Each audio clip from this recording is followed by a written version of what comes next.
prestigious setting of the Savoy, one of London's most exclusive hotels, was the grand backdrop for one of the year's most important gastronomic events.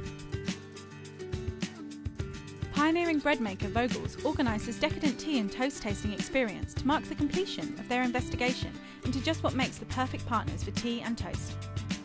Vogel's actually got a letter from one of her loyal fans who'd actually switched varieties and actually found one morning at breakfast it didn't quite go with her tea. And this started the cogs whirring. We'd already done Science of Toast and dedicated to producing the most fabulous toast experience. The other thing we'd already done with our toast census was find out 81% of people like tea and toast in the mornings and 165 million cups drunk every day. So we thought there must be really something in this tea and toast combination. With each gradation of toasting, the flavour varies too.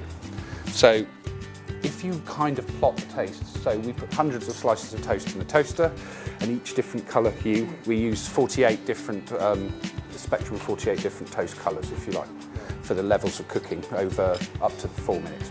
So from very pale to very dark, and you plot where on these variables the flavour kind of hits.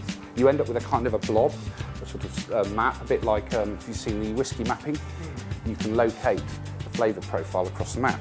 If we then apply the same to teas, and the teas we did, the gradations for tea was green and zesty to smoky and spicy, sweet and tannic.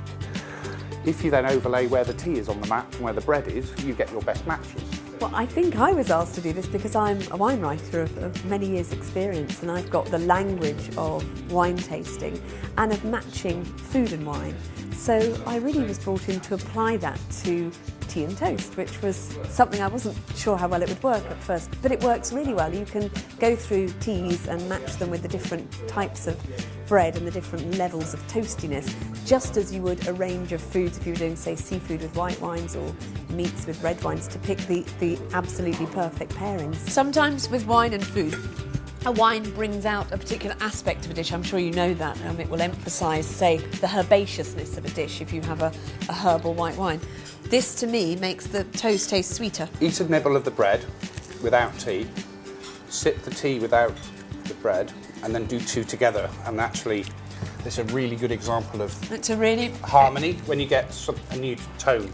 The toast on its own doesn't taste creamy sweet, but with the tea, the finish makes the toast taste creamy sweet. Does that make sense? So it's pulling out. We have this a lot in wine matching. It pulls out a flavour in the dish and emphasises it. Some of the fab combinations, some of the more robust flavoured bread in the Vogel's range, like soaring linseed, goes well with Assam, which has that earthy and tannic taste that goes really well with the grainy and the woody notes in a well-toasted soaring linseed.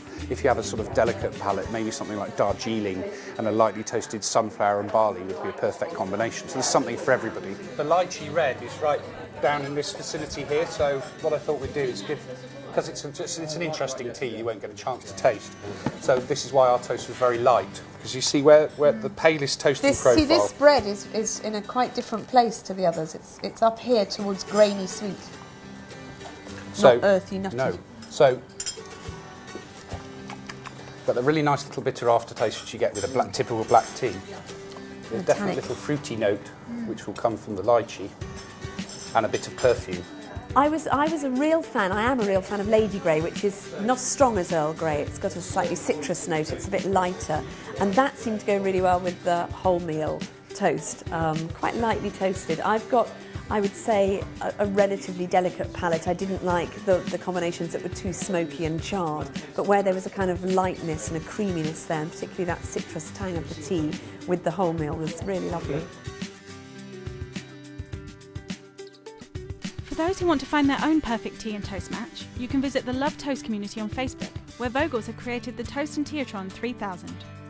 This ingenious app allows you to choose your favourite type of bread and select your ideal tone of toasting, before it runs your selection through the many tea and toast pairings in order to reveal your very own perfect partner.